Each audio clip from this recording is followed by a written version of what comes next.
and we're going to find the initial text. So that's from the Sedra this week. So we are looking at a discourse that the Rebbe said in 1967, probably February. It was this Shabbat, Mishpatim, with the Sedra Mishpatim. And the discourse begins, Im kesev talve, if you lend money, et ami, to my people, et ha'ani imach, to the poor person who is with you. And then it teaches that we mustn't charge interest.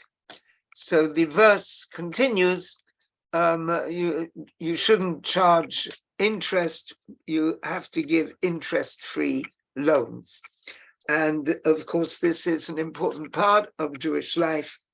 And in many Jewish communities, including the one I live in, there are interest-free loan funds so that people are able to borrow money without paying interest. Of course, there's a whole historical dimension to that, what happened in the Middle Ages. But here we're looking at simply this verse, and we're going to be exploring the Rebbe's discussion of it and the ramifications of it based on discourses by the previous Lubavitch Rebbe. So let me see if I can find that discourse. And we will also have the melody, the Maimah melody. So we've, 1 second.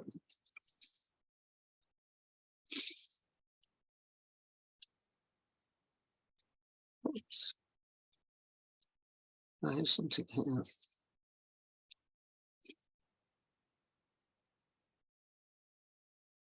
Here we are.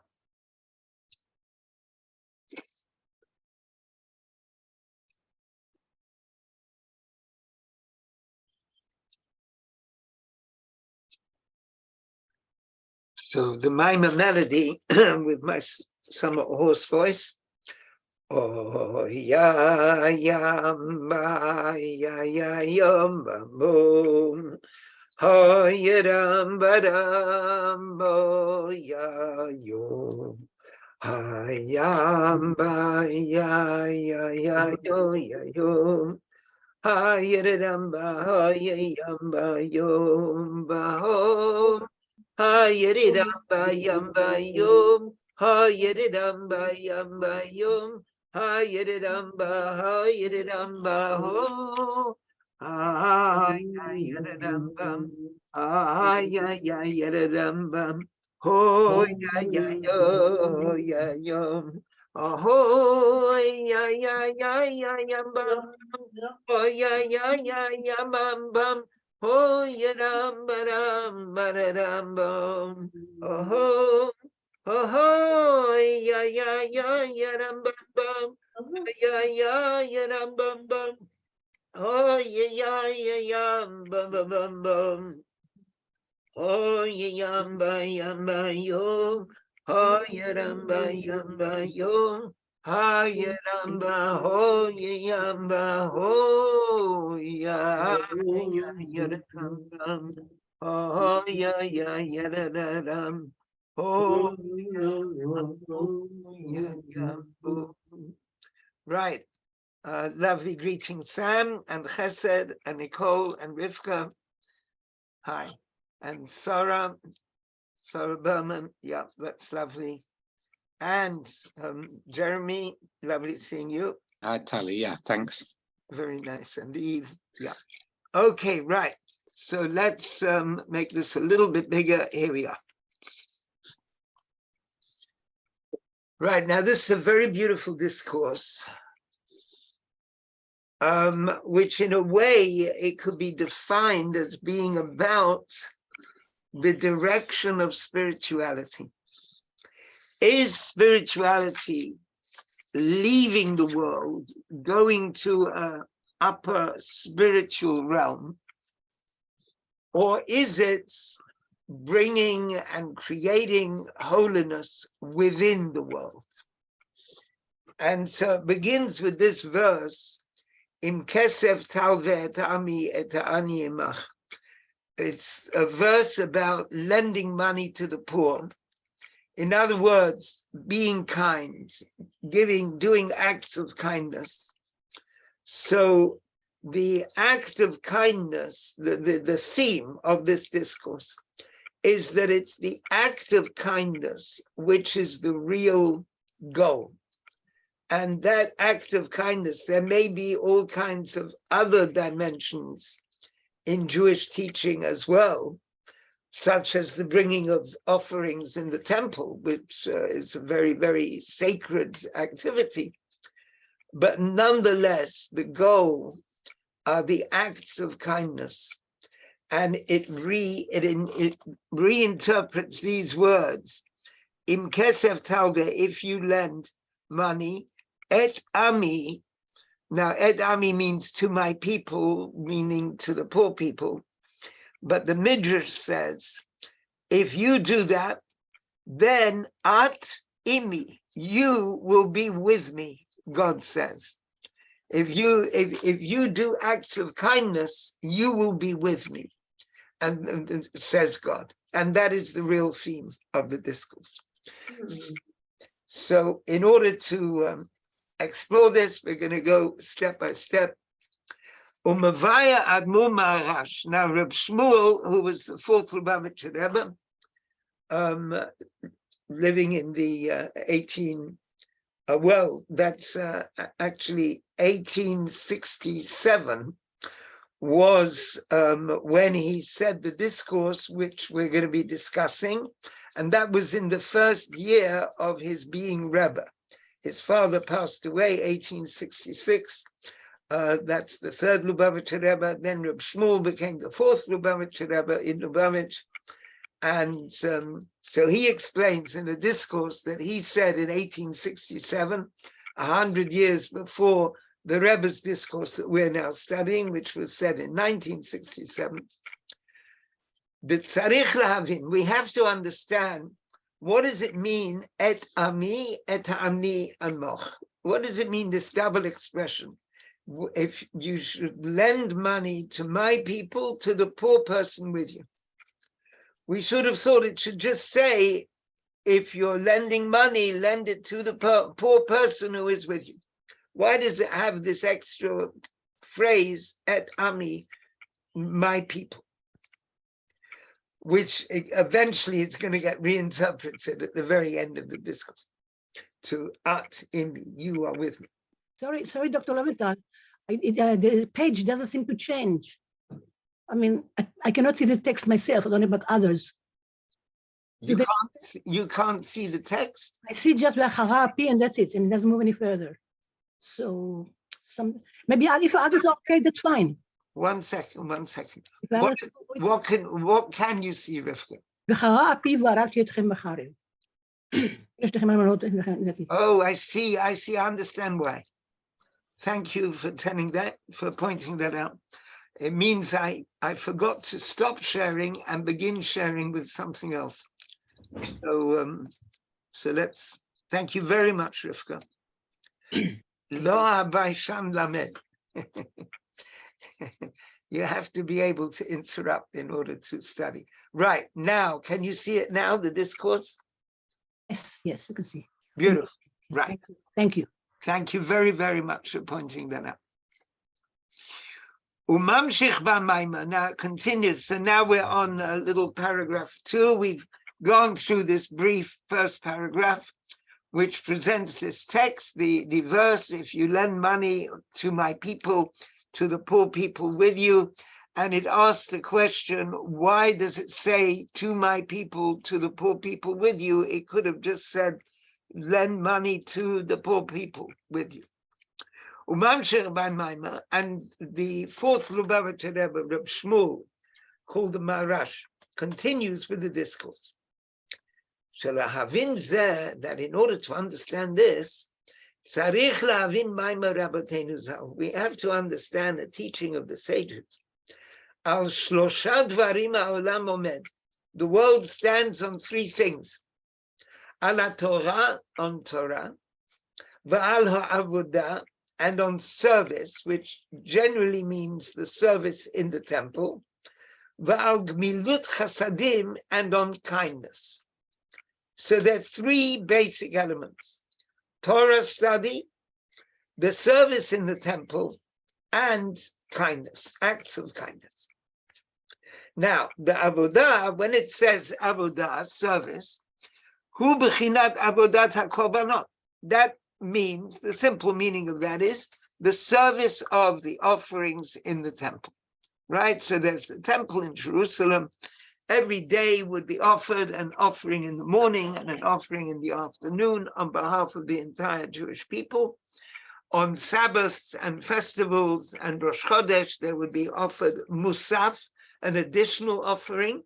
And as well as that, individuals would bring offerings to the temple, thanksgiving offerings, sin offerings, various kinds of offerings. Now, so it says in this verse that the world stands on three things: Torah, avodah, which means, and avodah means the service in the temple. And we then have a problem. Ulahavin said, it's line 11. To understand this, we have to consider, what does the verse mean? Ki chesed chafatzti velo zevach. Now, this is a famous thing, where I think it's Isaiah says, in the name of God, 1 second, just check, sorry, it's Hosea, not Isaiah, but Hosea. Hosea says, in the name of God, I desire kindness, not sacrifices. Right? So God says, I want kindness, not sacrifices. The l'cha'ora eina muvan. Now, this raises a question. Shaharei ikar beit hamikdash, the making of the temple, the existence of the temple is basically in order to bring sacrifices, to bring offerings. As is also explained in the series of discourses called Bati Legani, I've come into my garden, where it explains the idea of the Asuli Mikdash. You should make for me, God says in next week's Sedra, you should make for me a sanctuary, v'shachanti b'tocham, and I will dwell in them, which means inside each person. But what is the sanctuary? The Kayala Mishkan, it means the sanctuary, which is also called the temple, and that is the place where they offered offerings. So there is the physical offerings. Similarly, the spiritual service in the soul of each individual. Like when we consider the detail of this phrase, I will dwell in them. It doesn't say, I will dwell in it. Make for me a sanctuary, says God, and I will dwell in it. It doesn't say that. It says, make for me a sanctuary and I will dwell in them. Now, so this in them means b'toch kol echad ve'echad, inside each individual man and woman, God is dwelling. And when we consider what are the offerings in terms of this indwelling of the divine, the korbanot, the offerings are Hem inyan keruv hakochot v'achushim. Korban comes from a root meaning to draw near.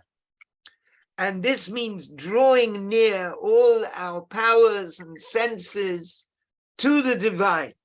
So there's a spiritual aspect of the offering. So we've got on the one hand the physical aspect of the offering that was offered in the temple, a sheep, let's say a lamb in the morning, a lamb in the afternoon, the daily offering. and the daily prayers of Shacharit and Mincha correspond to those daily offerings. There's also a spiritual aspect of the offering, that it means bringing our qualities and donating them, so to speak, to God. A person has various kinds of talent within them. One might be a good writer, one might be a musician, another one might be a good artist, another one might be a scientist. And what they decide to do is to dedicate these talents to the divine in one way or the other.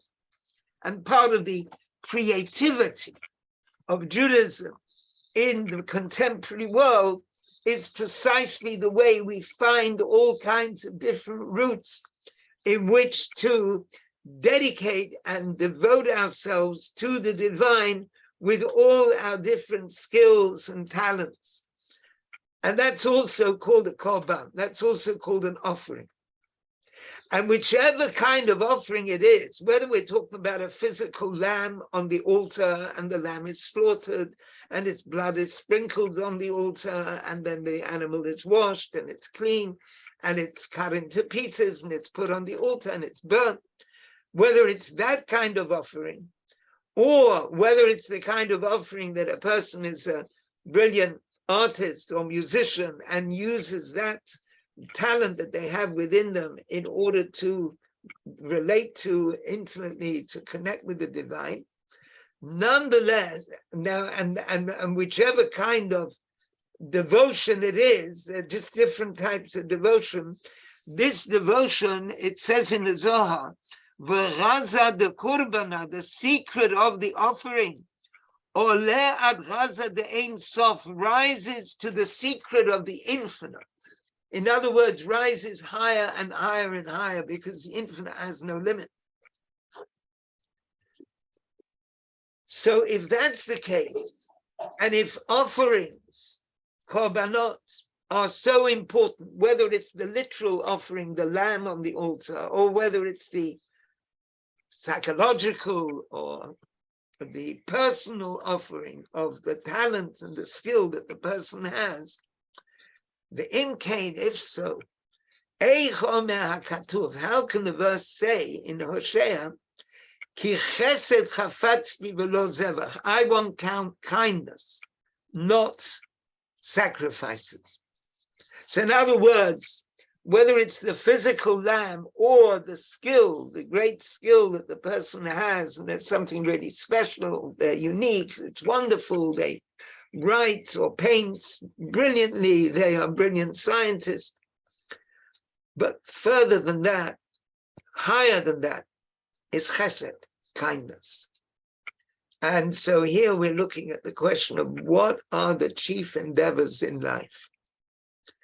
And it's especially when this other dimension is added to the whole idea of the korbanot, the offerings, the way in which the offering has a personal meaning in the sense of the person's talent and skill, their own unique individual contribution to the world.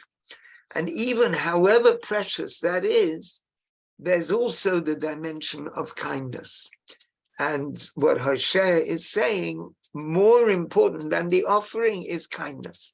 So let's try to, well, first of all, I think let's stop for a second in order to see if everyone is on board and any questions or comments. Yeah. Yeah, Agnes, you want to say something? Well, I'm waiting for this third pillar on which we are resting, on kindness. So far, you emphasized the one in the middle in particular. And I want to ask you the question, why doesn't the script say that we should donate to the poor rather than to lend them without interest? Why don't we give rather than lend? That's an interesting question. Maimonides, and there are other verses saying that we should donate to the poor. So there are verses which say we should donate, and there are also verses which say we should lend.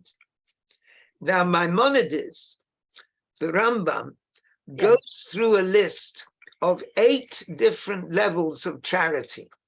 And he says the highest level of charity is if you enable a person to make their own living. So we could imagine that there's a poor person, and we have some kind of interesting scheme where we lend him £10,000 and he is able to set himself up in some way. Maybe he'll get an education, he'll have a profession, or maybe he will have a business or something, but he will then be independent.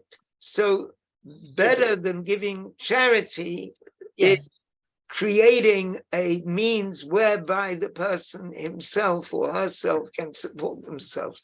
Now, that's the highest level.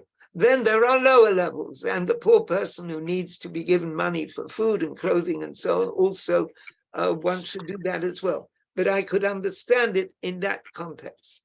Well, that is thank you very much. That's a beautiful explanation.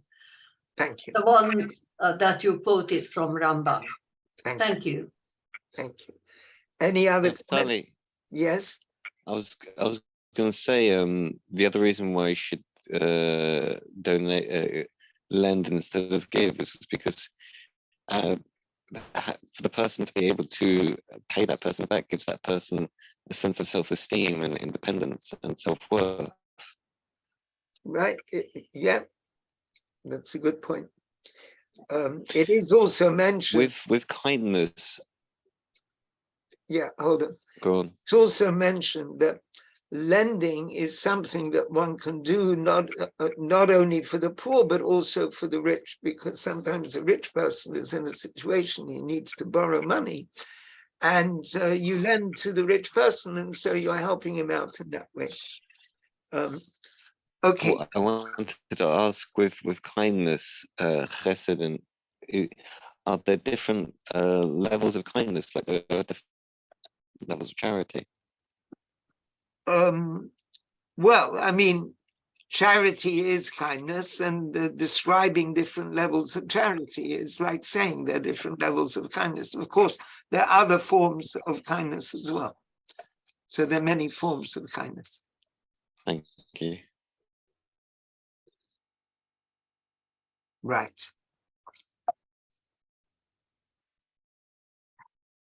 Now, right. So we've got this question. How can it say that God prefers kindness to offerings in the temple? It explains in the discourse, that means the discourse which was said 100 years earlier in 1867 by Rebbe Shmuel.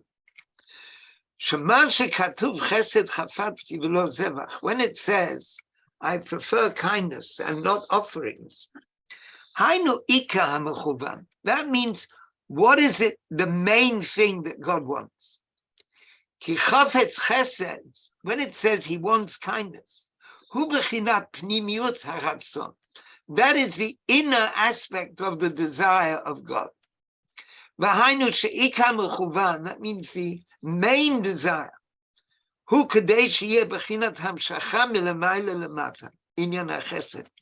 The main desire from God is that there should be a flow from God, from above to below, which is the divine kindness flowing into the world. But nonetheless, there also has to be the offering. So there's the offering, and the discourse seems to see this as being tied together by the fact of bringing the offering, which, so to speak, rises from below to above. We elicit the blessing from God, which comes from above to below, and that blessing is the kindness on the part of God. There's also the kindness on the part of human beings.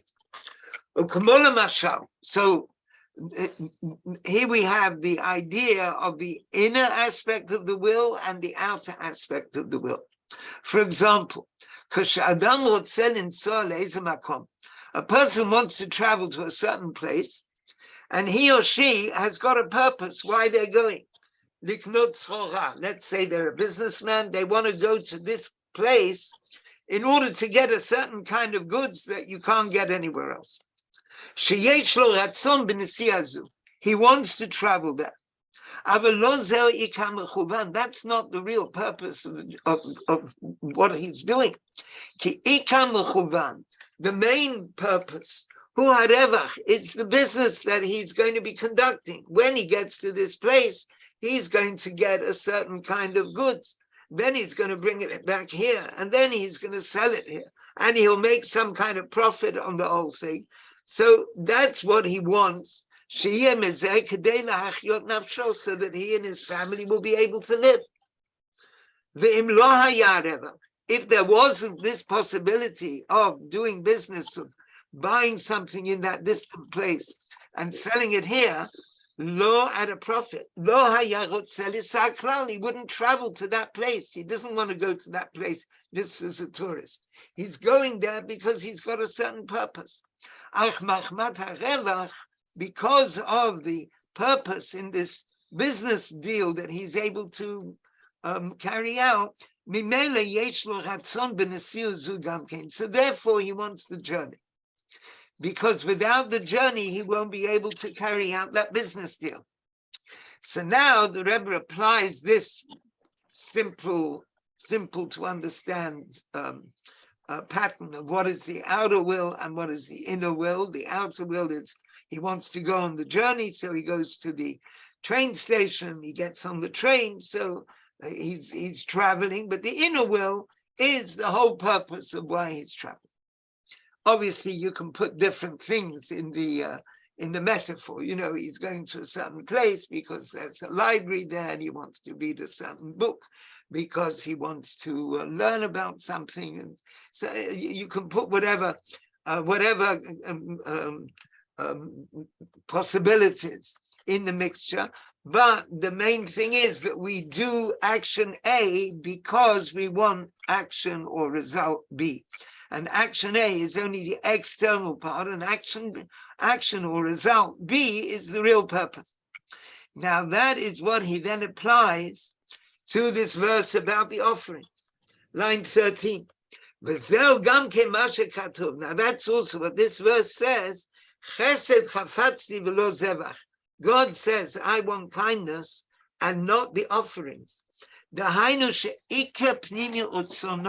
means the real inner will of God, is the kindness. Whether it's the kindness pouring from God to us, and whether it's our kindness pouring to other people, that is the real will of God. But in order to get that, nonetheless, God also desires the offerings.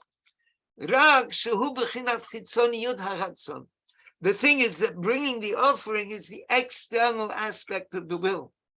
That's not the main thing. The real purpose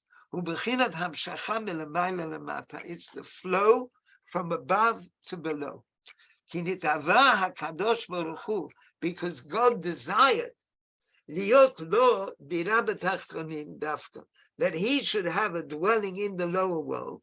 And therefore, by bringing the offering, we trigger off a flow. The offering, so to speak, rises to the divine, and then from the divine there flows a response. And that response from the divine is the real mechuvan. That is the real intention. And the offering might not be a lamb on the altar. It might be a person dedicating their skill as an artist, a musician, a scientist, a writer, whatever it might be. And by this dedication of themselves to a higher spiritual purpose, there is a flow of blessing from the divine, which is the real purpose which God wants. So let's just make sure that we understand this step. So there's the idea that there's the offering, and the offering rises to a higher level, draws down a response from God, and that response is called kindness from God to us. And there's also kindness from us to other people. And what the verse in Hosea is saying, God says, what I really want is the kindness. Don't make the mistake of thinking that the offering is the main thing. It's the kindness which results from the offering.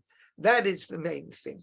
And very often, at various times in our history, people have been mistaken about what is the real purpose of Judaism and of our lives. And is it and sometimes people can fix on certain rituals, which are very, very important, but miss the further meaning of the relationship with other people and bringing kindness into the world, which is the real purpose of existence. Okay, are there any comments on that? Yeah, can I say something? Yes. I'm really glad that you said that, because I think that's true. The people talk much more about the rituals than they do about kindness. But I'm wondering whether there's not, if to use your analogy of the journey, whether the zevach isn't a form of giving, however inadequate, so that it is sort of analogical to chesed, insofar as chesed is a form of giving. And the other thing is, sorry? No, go on. Yeah. Well, the other thing is that I remember somewhere, some sort of drush, where or mashal, where it said that chesed was really the heart of every Jew. So there's no people like the Jews for chesed. So that giving chesed is really awakening the inmost, neshama of the Jew. That's a very beautiful idea. And certainly it says that the Jewish people are rachmanim b'nei rachmanim, merciful. There you are. Children of merciful people. And what distinguishes the Jew here is that the animal soul of the Jew, which might be selfish and so on, also has within it a merciful, kind quality. And so that idea of kindness is sort of being built in. So it might sound very chauvinist, but that's the way in which Hasidic teachings particularly analyze the nature of the Jew. It's an interesting thing that many Jews give up all kinds of aspects of Judaism except the giving of charity. They still give a lot of charity. It's very, it's like the last to go. May I add something? Maybe when artists say they have inspiration, it's come from heaven, from Hashem. Maybe this is the chesed of Hashem towards the people through the artists, and that's I think it's a chesed. Okay, yeah. And they enjoy it, isn't it? The other people enjoy what the results of the art, the artist. Okay. Well, that's also an interesting thing. This lust to communicate and to transmit and to create and to teach and to be an artist or musician or writer. That's certainly part of it, or a scientist. So, okay. So now, for the first point that you said, Eve, the discourse is now going to explain that in the offering itself, there is both a movement upward and a movement downwards. So that's what I think we're going to be seeing now. Hi, Shana, it's lovely seeing you. Hi, thank you very much for having me. Hi, yeah, a pleasure. Right. Now, so here we have section Gimel, section 3 of the discourse.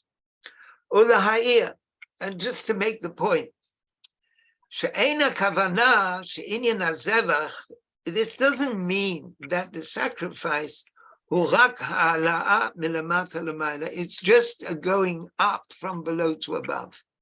V'lo hamshacha milamayla l'mata, and not a flow also from above to below. And that's what he's going to explain now. What, Eve, you said was that the actual bringing of the sacrifice by the person, the bringing of the offering, is itself a kind of chesed in itself. I think that's what you meant. And that's, that's a very interesting idea. Here, he's looking at it slightly differently. The bringing of the offering, yes, that rises up, but there's an aspect of the offering that it signifies a flow from above to below. Now, Shahara Yadua, now it's known, and so this being known, let's just, so he quotes various Hasidic discourses. Sha'al yedei hakorbanot, that through the offerings, it's not only the ascending, like the Zohar says, rising up to the secret of the infinite, but also but also a flow from above downwards. One can add that this is hinted also in this saying of the sages, Al Shlosha Dvarim ha'olam omed.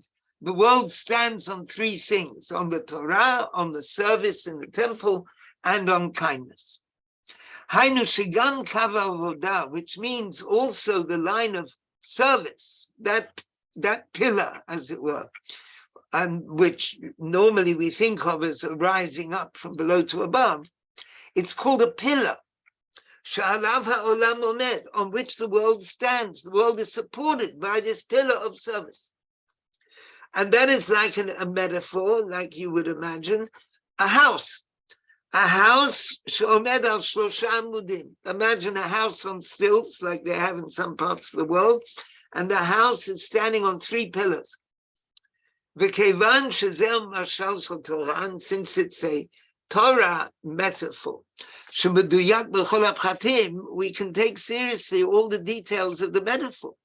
Now, so that means that this pillar, which is the pillar of service, Hulochak, is not only a movement from below to above, which means a preparation from below. No, sorry, a preparation for the flow coming from above to below. That it should be through those other pillars, as it were, those other channels of Torah and kindness. Now, Torah, let's just pause here for a second. Torah is a teaching from God to the world. So when we study Torah, we are enjoying divine kindness.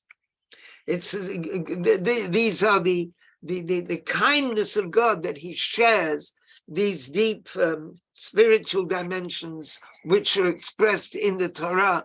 Whatever part of Torah it is, it carries this beautiful spirituality of the divine, and we are able to study it and discuss it and understand it and argue about it and translate it from one language to the other, and make poems out of it. It's an amazing thing, this flow of Torah flowing to us. So that is one kind of kindness from God, which can then be shared with others.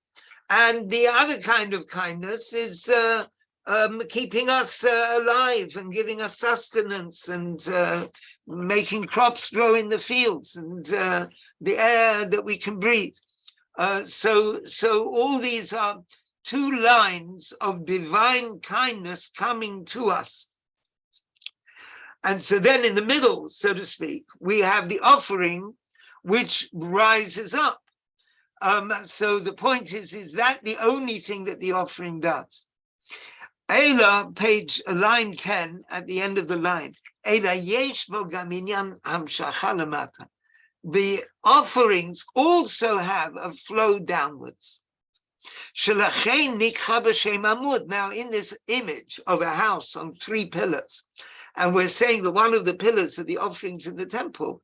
So if the world is standing on a pillar, then the house is standing on 3 pillars.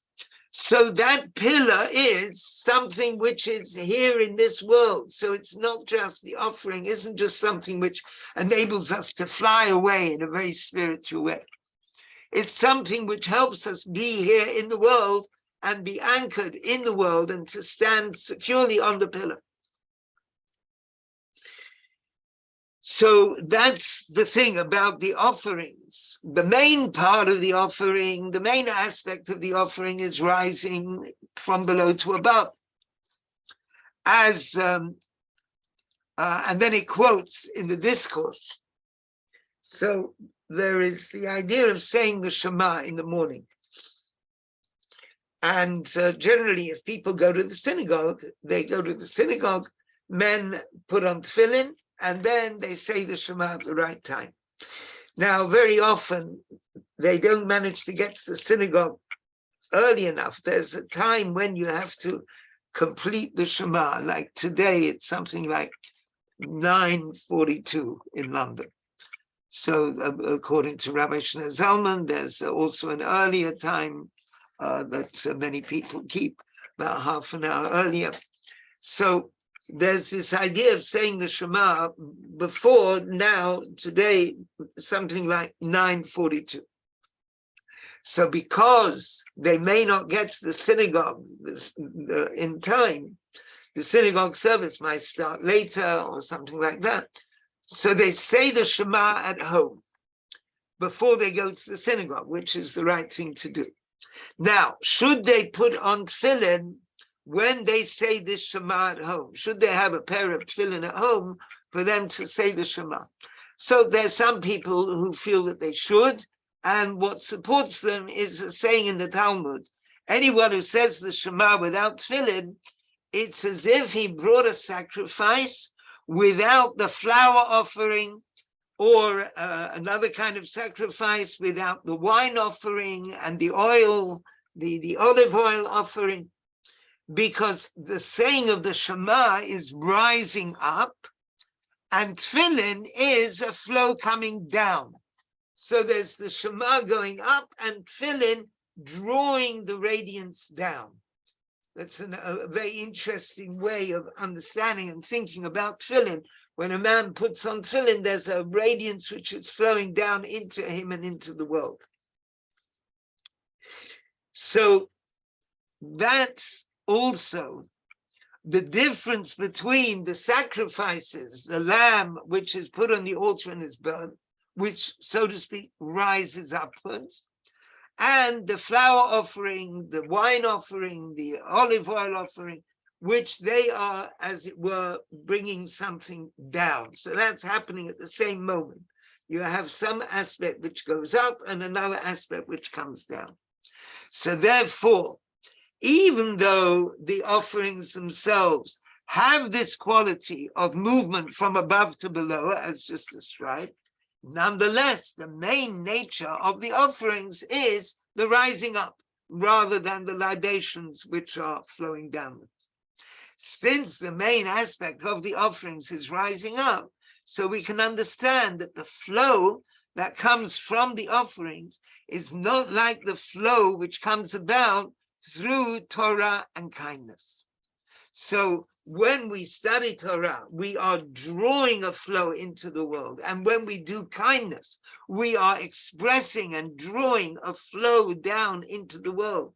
And so therefore God says, Chesed chafatzti, I desire kindness more than the sacrifices, because the main idea of this flow down is particularly through kindness.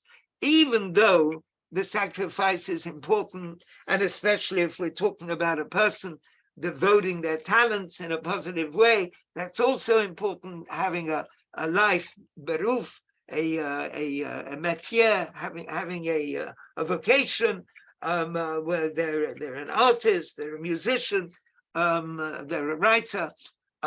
So all of these are very wonderful things, but there's also kindness, and simple kindness to others is a very profound concept, which we're going to explore a little bit more now.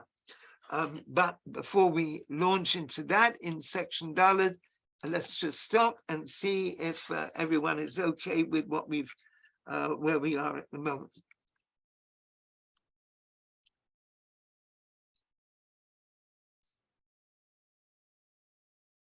Okay. All right. So that's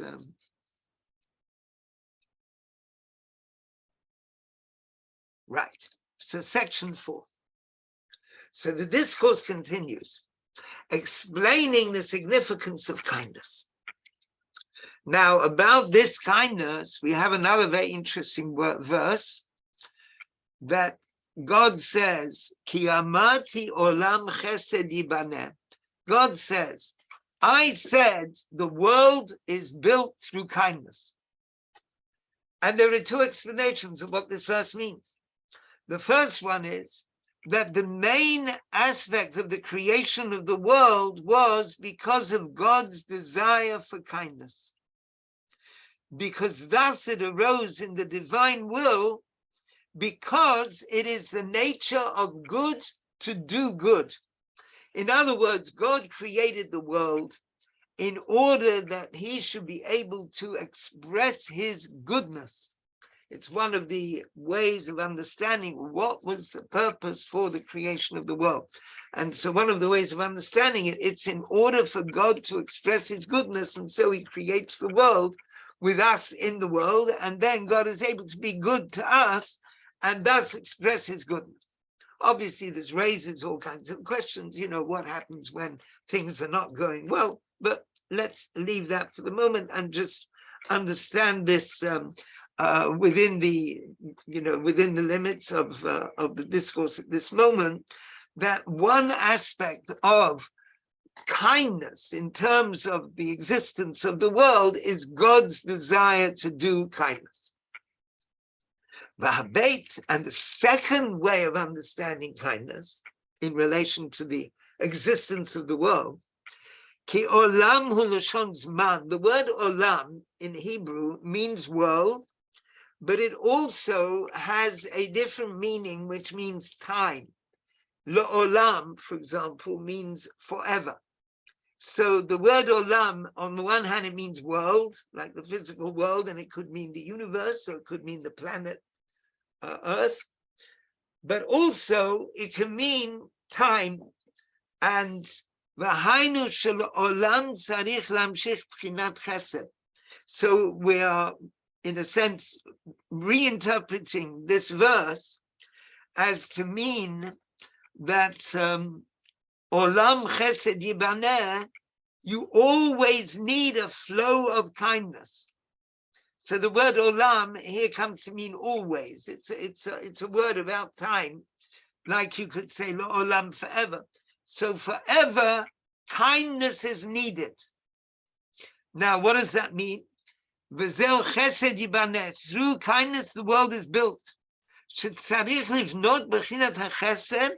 We have to build up the attribute of kindness, shetumshach ba'olam, so it'll be drawn into the world. She'achshav, because now, be'itaruta delatata talya milta. Everything depends on our arousal from below. Ki betfilat habriya, at the beginning of creation, hayam mitzad b'chinat ki chafetz chesed hu. There was a flow of kindness coming into the world from God without the world doing anything to deserve it. And that's the initial input that God gave of kindness, so to speak, getting the world going. But now, now the whole thing depends on what do we human beings do. And that's why it says, I said the world will be made out of kindness. We always have to draw down this quality of kindness. And similar to the way in which there's always a divine energy in the universe making it continue to exist, so there has to be a continuous flow of kindness from us. So that's a very interesting thing. On the one hand, it's the divine kindness, and on the other hand, it's the human kindness. In order for the world to exist, there has to be a kindness from God making the world exist at the beginning, and B, kindness from us to each other and to whoever needs our kindness or will benefit by our kindness, because it's only through our kindness that the world continues to exist in a beautiful way. I'd like to stop here for a second. I think it's a fascinating idea. The need for our kindness in order for the world to continue in a positive way.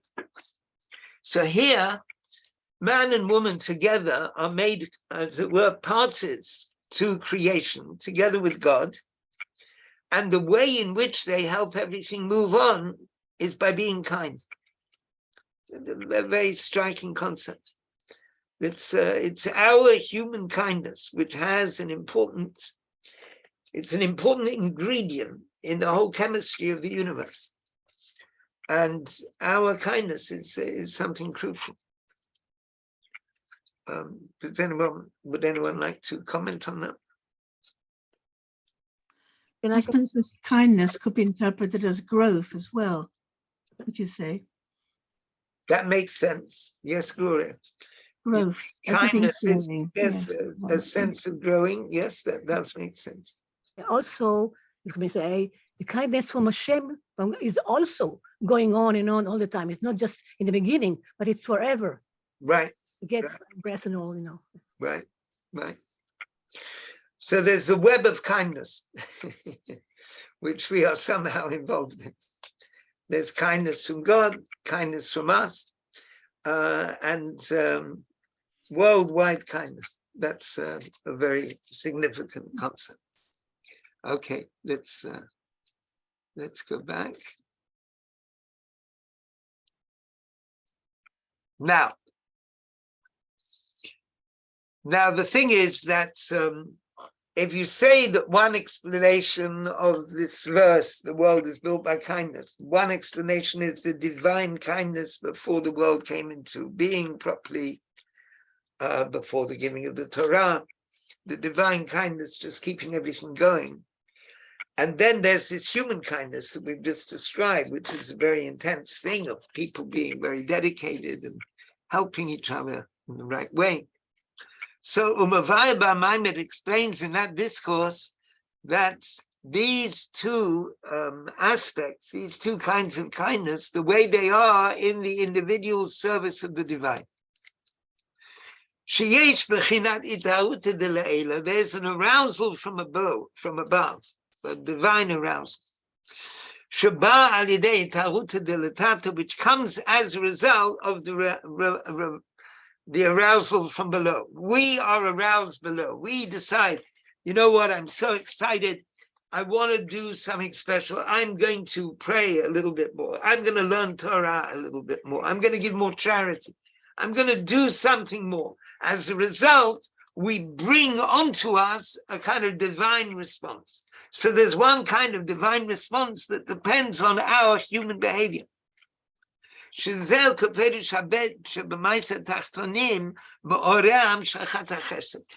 the second explanation, that it's the activities of us, people living in the lower world, that arouses the flow of kindness from God.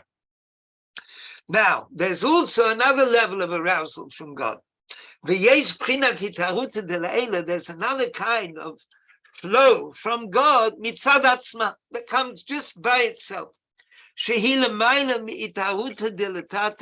is it is higher than the upper response that comes from the efforts of people making an effort here in the lower world. Because by the fact that we make an effort here in the lower world, we have a certain effect on the divine, and so therefore certain positive things happen.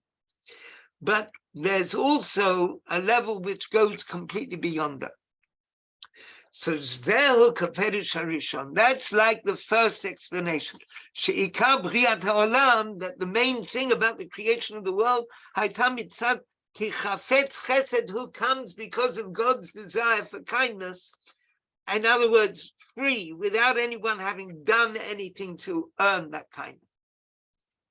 Ubefrat ha'pimah shenidbar le'el, especially about what was spoken about earlier.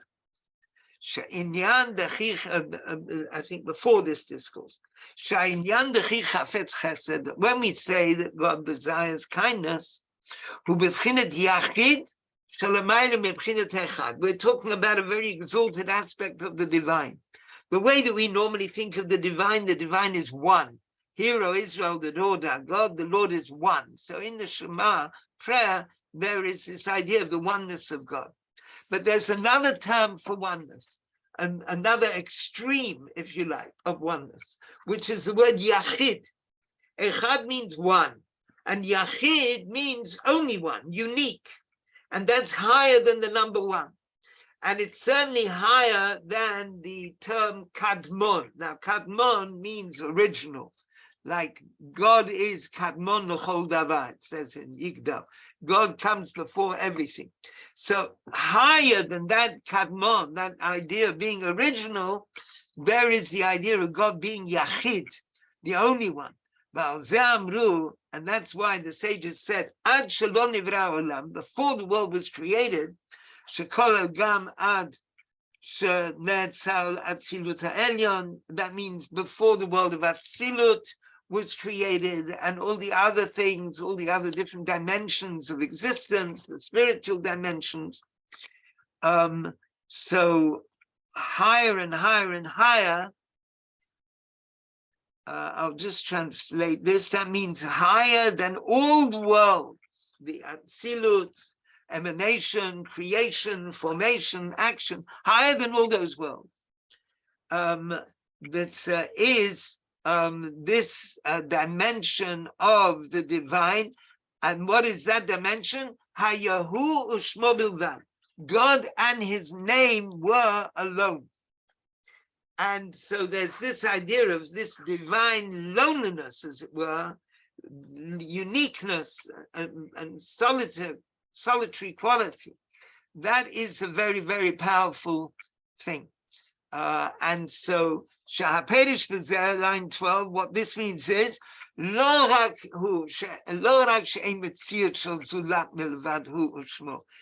only that there isn't, you can't feel any other kind of thing that's just him and his name, but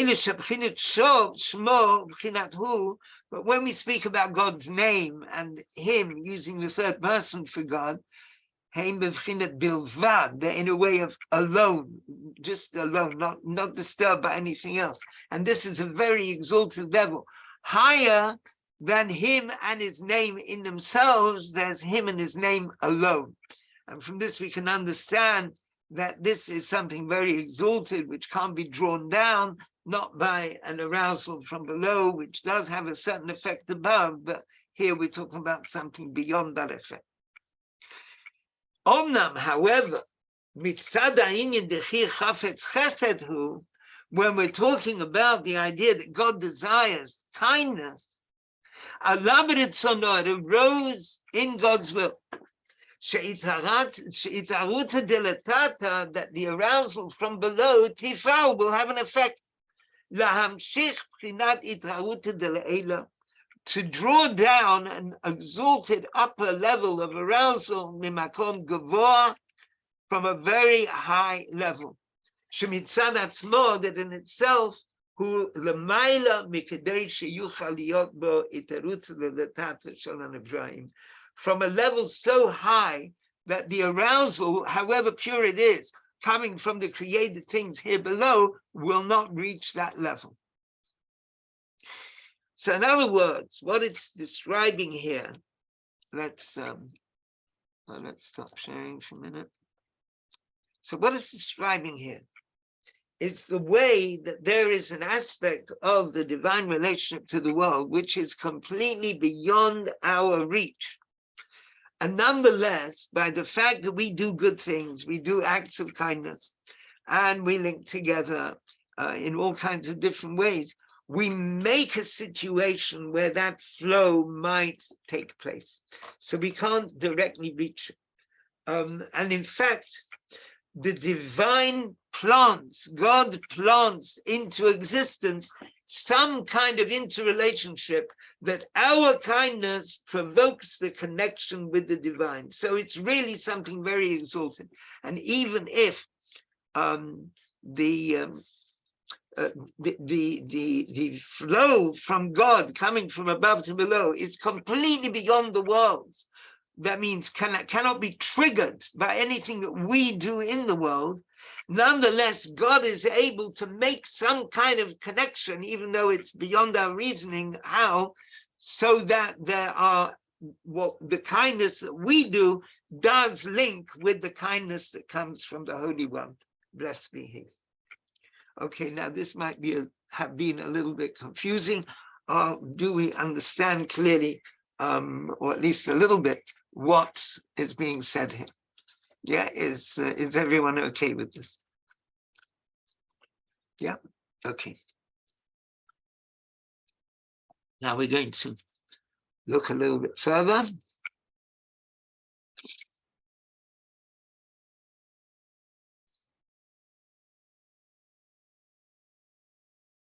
Now, in order, here we have line 9 on page Yud, page 10.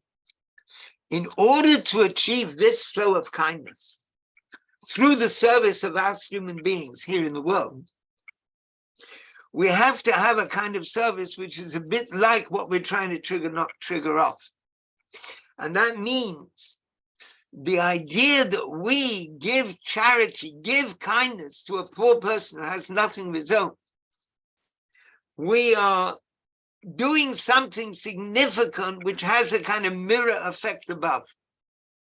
As it adds in the discourse, one can say that through the fact that the person does kindness more than his strength, more than his or her ability, they draw down from above an arousal from above, which is higher than the level that the arousal from below would reach.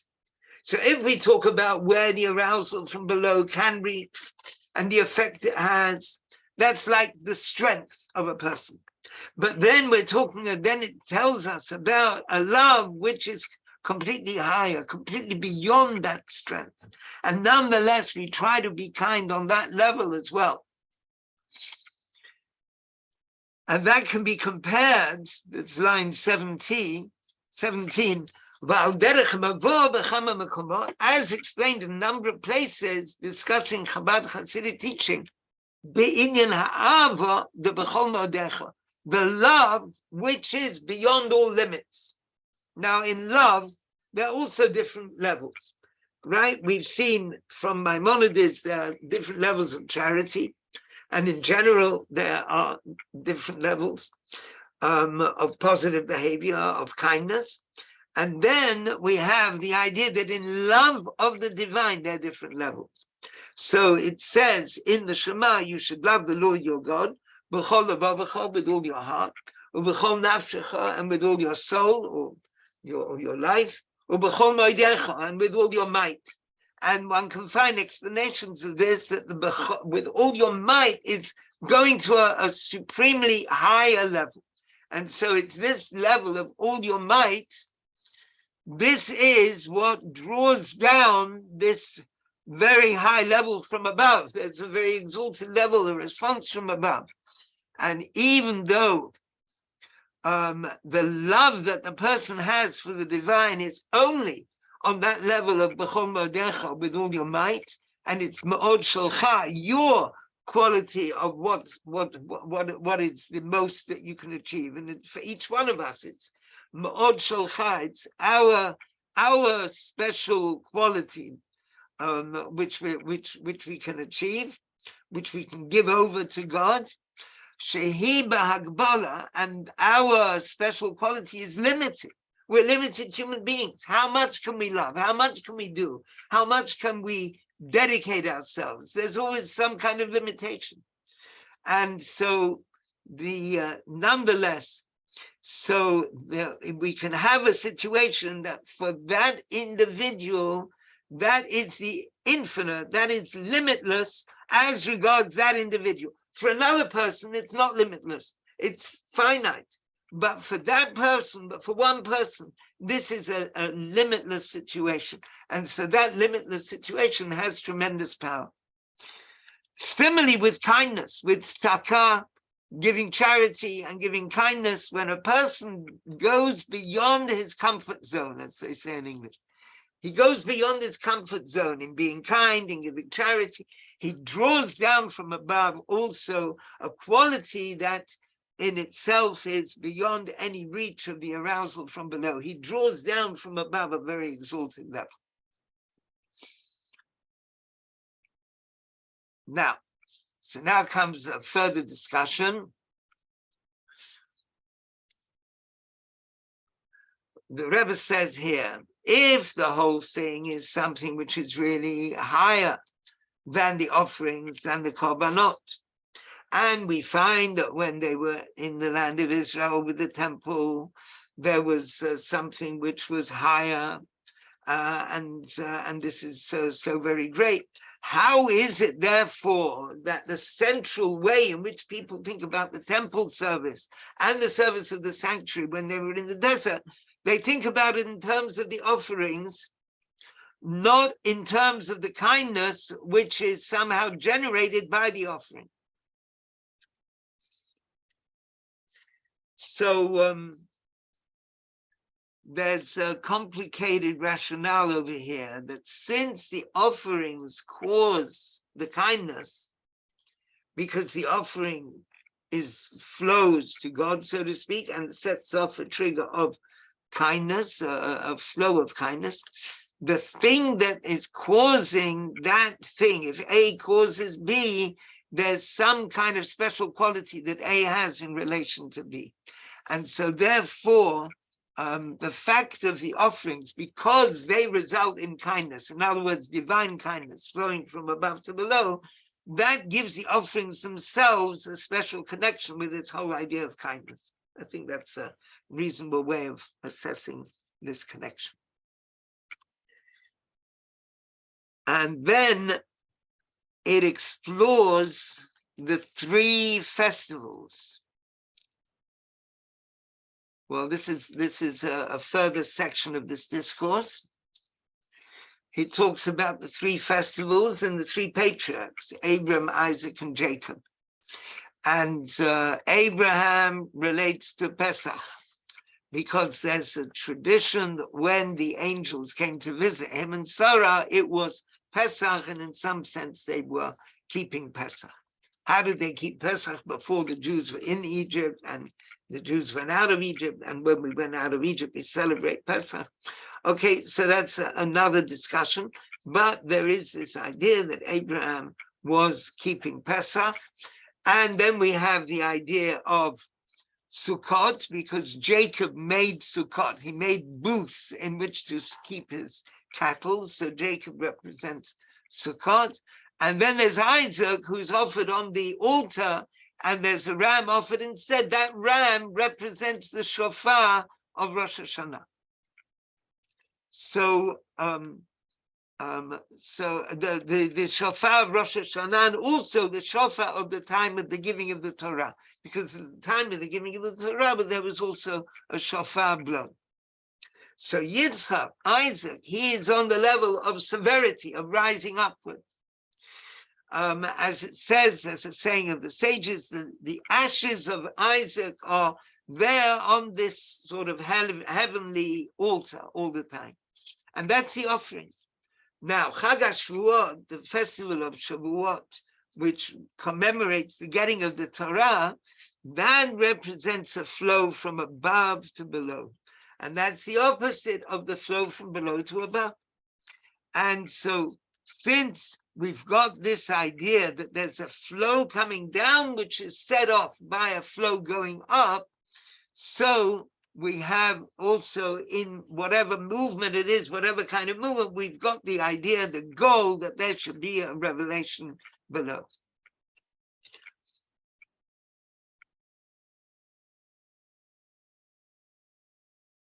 Are we all together on this so far? It's some sort of like complicated dimension, but what it's basically saying is that we can understand this pattern within all Jewish life, that everything, it's either a movement upwards or it's a response downwards and a flow downwards.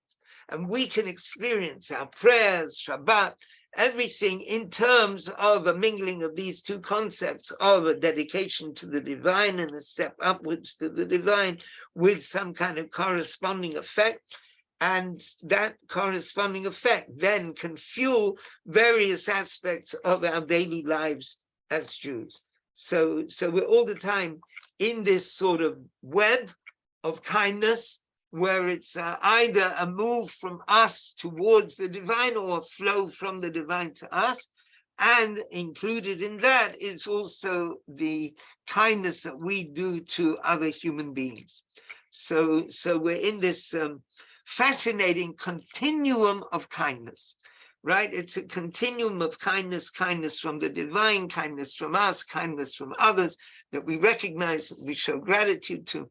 So it's that world of kindness.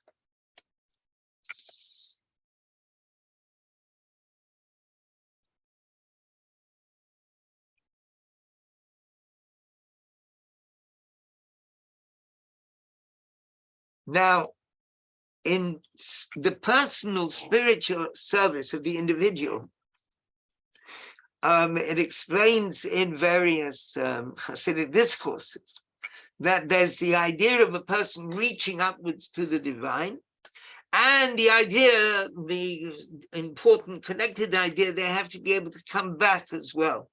So there's reaching up and coming back. And in Hebrew, that's called ratzah v'shoiv, going up, reaching up, and also coming back. And that coming back is a very important thing. Now, it says in a Hasidic book by the second Lubavitcher Rebbe, the book's called Torah Chaim, it gives there a very interesting thing about the Baal Shem Tov.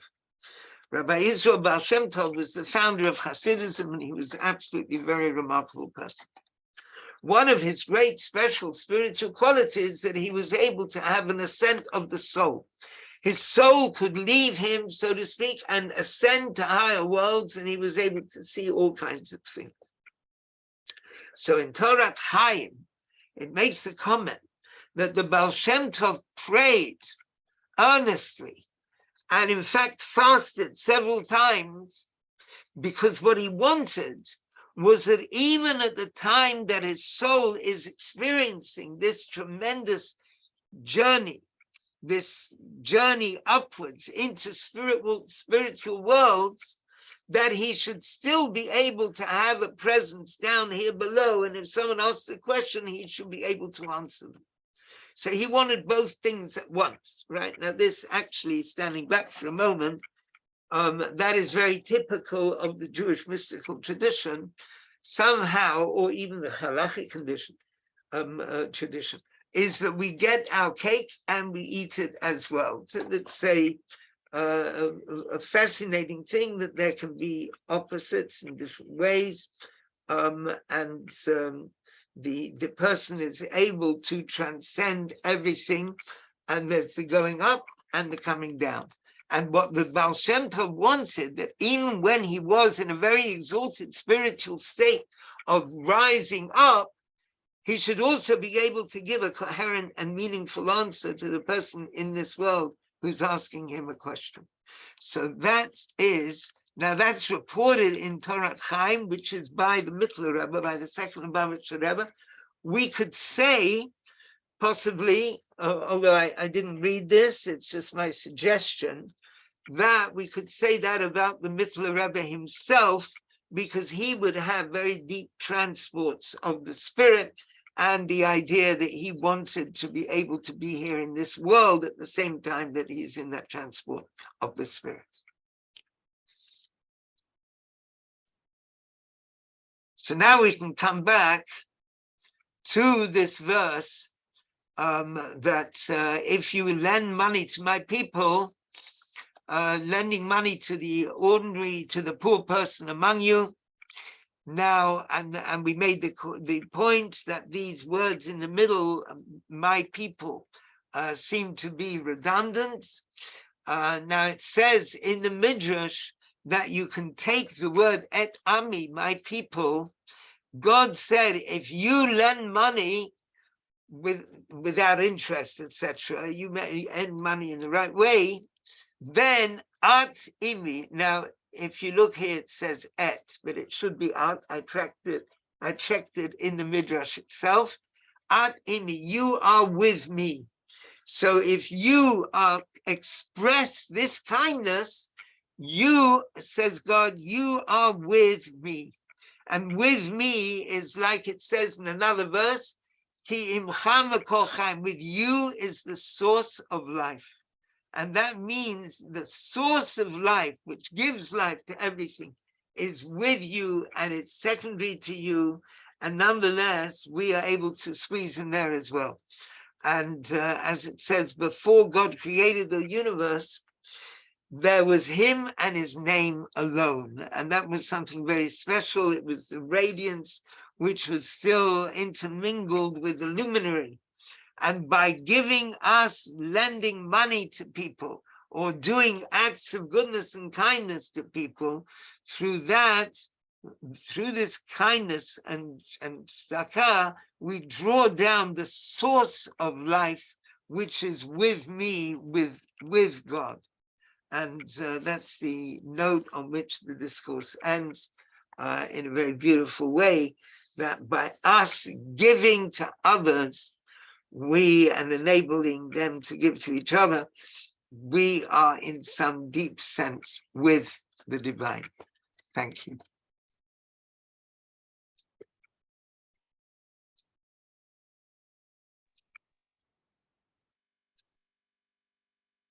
Okay, I'm gonna stop recording.